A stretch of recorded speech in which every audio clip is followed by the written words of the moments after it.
Assalamualaikum warahmatullahi wabarakatuh.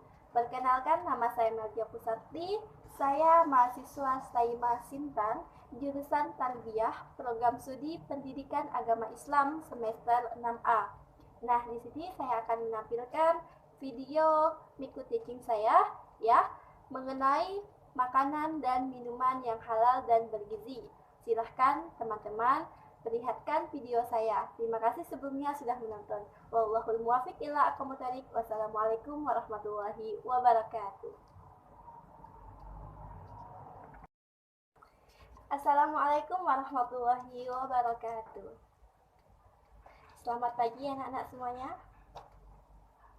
Sebelum kita memulai pelajaran pada hari ini, marilah kita berdoa. Semoga apa yang kita pelajari pada hari ini dapat berjalan dengan lancar. Berdoa mulai.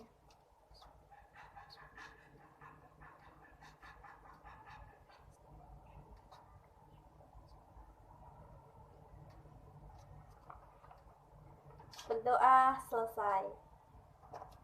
Siapa yang tidak hadir pada hari ini? Oke, hadir semua ya. Baiklah. Ayo dong, buka bukunya, buka pulpennya, semuanya dipersiapkan ya ketika mau belajar, anak-anak. Bajunya yang belum dimasukkan. Terus mejanya dikondisikan yang rapi agar kelas menjadi kondusif. Nah, kalau begini kan sudah bagus kelihatannya, bajunya sudah dimasukkan semua dan mejanya juga sudah rapi, Ibu lihat. Nah, kemarin kita telah belajar tentang sholat kan, tentang sholat. Sholat itu ada dua, yaitu sholat wajib dan sholat sunnah ya. Sholat wajib adalah, ada yang tahu atau ada yang masih ingat materi yang kemarin yang telah Ibu jelaskan? Oke, baiklah. Sholat wajib itu sholat yang harus kita lakukan ya, yang wajib kita lakukan sehari-harinya ya. Jika tidak kita kerjakan akan mendapatkan dosa. Oke, pintar. Nah, kalau sholat sunnah, ayo, ada yang masih ingat? Baik, sholat sunnah itu adalah sholat yang apabila dikerjakan itu mendapatkan pahala nih. Tapi jika tidak dikerjakan tidak mendapatkan dosa. Pintar. Nah, pada hari ini kita akan membahas tentang makanan dan minuman yang halal dan bergizi. Nah, tujuan kita mempelajari materi ini adalah yang pertama kita tahu nih, apa sih pengertian dari makanan dan minuman yang halal. Yang kedua, kita dapat mengetahui nih kriteria apa saja yang mencangkup makanan dan minuman yang halal tentunya kan. Yang ketiga, kita dapat mengetahui manfaat dari kita mengonsumsi makanan dan minuman yang halal. Nah, juga kita akan memahami Quran surah An-Nahl ayat 114. Nah, baiklah anak-anak, kita mulai pelajaran hari ini ya. Nah, Ibu mulai langsung saja. Pengertian makanan dan minuman yang halal dan bergizi. Anak-anak ada yang sudah tahu apa itu pengertiannya? Baik, Ibu jelaskan lagi ya, sudah dijelaskan oleh teman kalian itu. Makanan dan minuman yang halal adalah makanan yang diperbolehkan kita untuk dikonsumsi, untuk dimakan dan diminum oleh syariat Islam. Nah, di dalam makanan dan minuman yang halal ini ada dua syarat ya, dua syarat asal ketentuannya. Yang pertama itu halal. Halal sudah jelas yang diperbolehkan oleh syariat Islam. Dan sudah juga ada kriterianya, nanti akan Ibu jelaskan ya. Nah, yang kedua itu toib. Toib itu apa? Toib itu artinya baik ya. Baik yang artinya dia menyehatkan, dia bernutrisi, dia bergizi untuk kita konsumsi. Oke, pintar. Yang kedua, nah Ibu akan menampilkan bacaan Quran surah An-Nahl ayat 114 ya anak-anak. Nah, bisa kalian lihat sendiri, ini udah ibu tulis di sebuah kertas manila ya bacaannya. Ibu bacakan ya anak-anak, nanti kalian lihat, kalian perhatikan bagaimana ibu membacanya. Dan nanti akan kalian hafalkan ya tentunya bacaan ini. Nah, Bismillahirrahmanirrahim. Fakulu mimma razaqakumullahu halalan thayyiban washkuru ni'matallahi in kuntum iyyahu ta'budun. Yang artinya ya, maka makanlah yang halal lagi baik dari rezeki yang telah diberikan Allah kepadamu, dan syukurilah nikmat Allah jika kamu hanya menyembah kepadanya. Itu dalam Quran surah An-Nahl ayat 114 ya. Diingat dan dihafalkan nanti ayatnya ya. Nah, selain di dalam Al-Quran, Ibu juga ada di dalam sebuah hadis juga dikatakan kita sebagai umat manusia harus mengonsumsi makanan yang halal lagi bergizi, yaitu dari riwayat Abu Hurairah. Ibu bacakan, kalian menyimak bacaan ibu, tidak ada yang boleh bermain ya. An Abi Hurairah radhiyallahu anhu ta'ala anhu qala Rasulullah sallallahu alaihi wasallam, Inna Allah ta'ala thayyiban la yuqbadu illa thayyiban wa inna Allah amara mu'minina bima amara bihi mursalina faqala ya ayyuhar rusulu kulu minat thayyibat wa malu sholihan. Yang artinya ya, dari Abu Hurairah radhiyallahu anhu, Rasulullah Shallallahu Alaihi Wasallam bersabda, sesungguhnya Allah Maha Baik dan tidak menerima kecuali yang baik, ya. Dan sesungguhnya Allah Subhanahu Wa Taala telah memerintahkan kepada kaum mukminin dengan sesuatu yang Allah perintahkan pula kepada para rasul. Maka Allah Subhanahu wa taala berfirman, wahai para rasul, makanlah dari makanan yang baik-baik dan kerjakanlah amal soleh. Itu dalam Quran surah Al-Mu'minun, ayat tambahannya itu ayat Al-Quran, tetapi di sini hadisnya yaitu riwayat Abu Hurairah.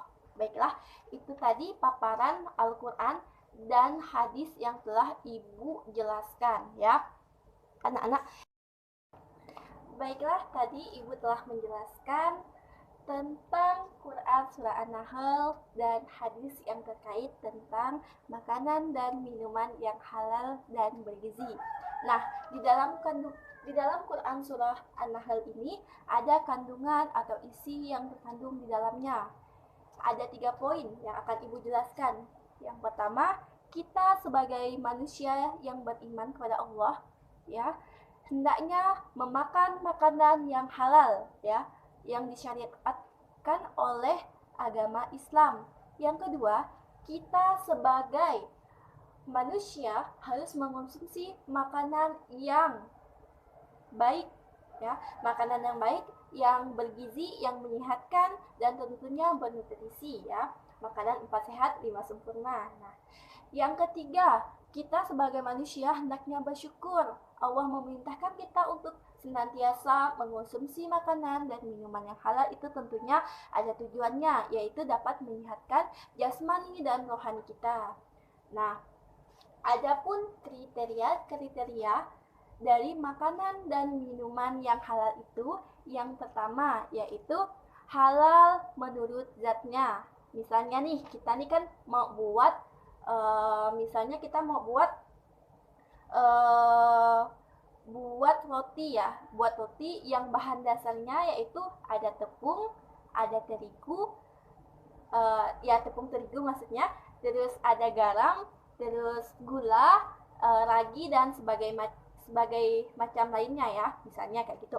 Nah, gunakanlah bahan-bahan yang zatnya itu halal, yang baik untuk kita konsumsi, tidak mengandung haram. pemerintah. Yang kedua, selain halal menurut zatnya, yang kedua halal cara memperolehnya.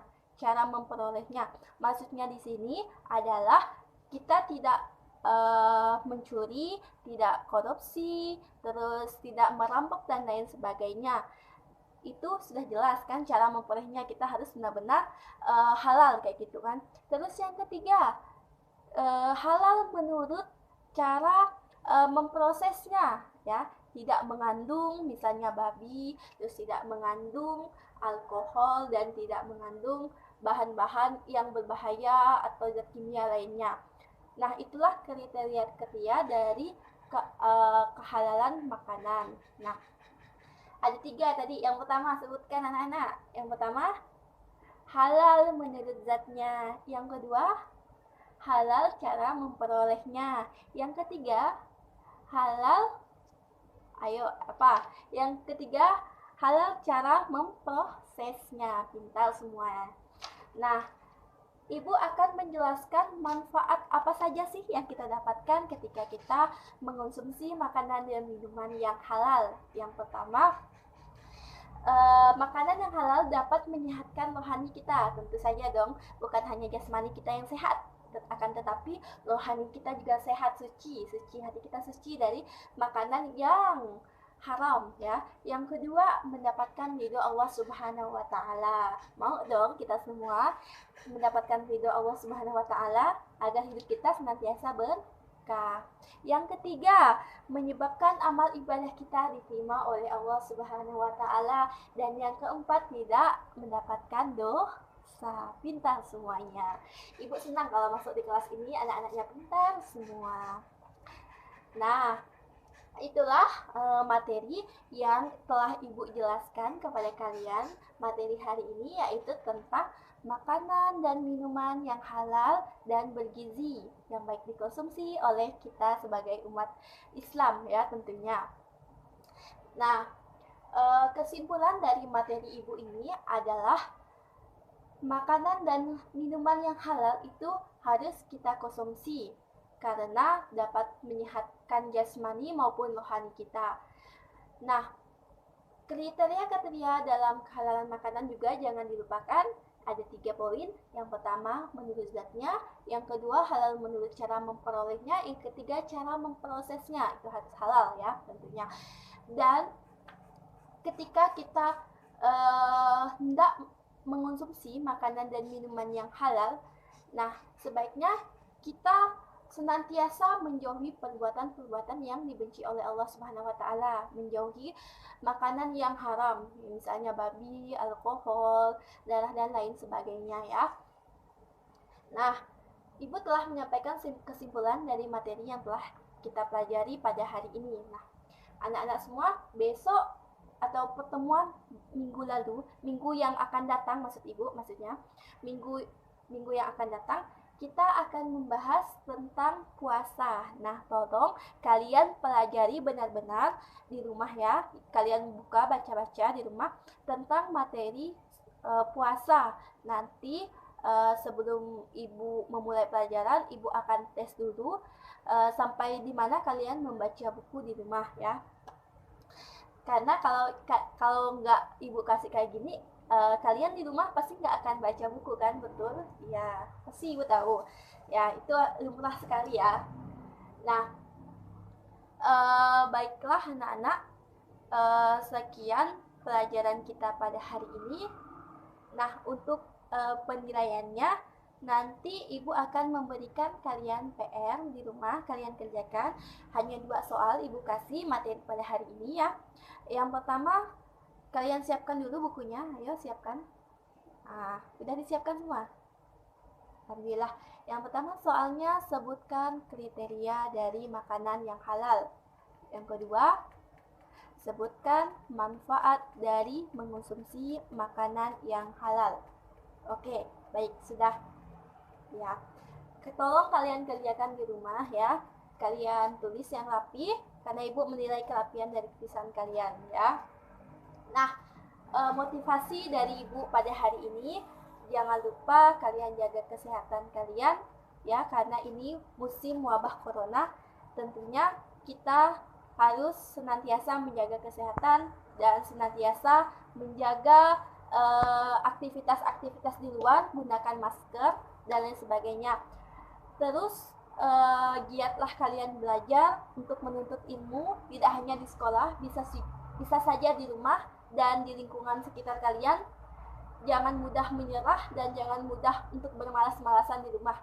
Karena kata Imam Syafi'i, kalau kita tidak mau merasakan kebodohan, kita harus merasakan kesulitan terlebih dahulu, ya. Oke. Sekian materi yang dapat Ibu sampaikan pada hari ini. Wallahul muwaffiq ila aqwamit thoriq. Wassalamualaikum warahmatullahi wabarakatuh.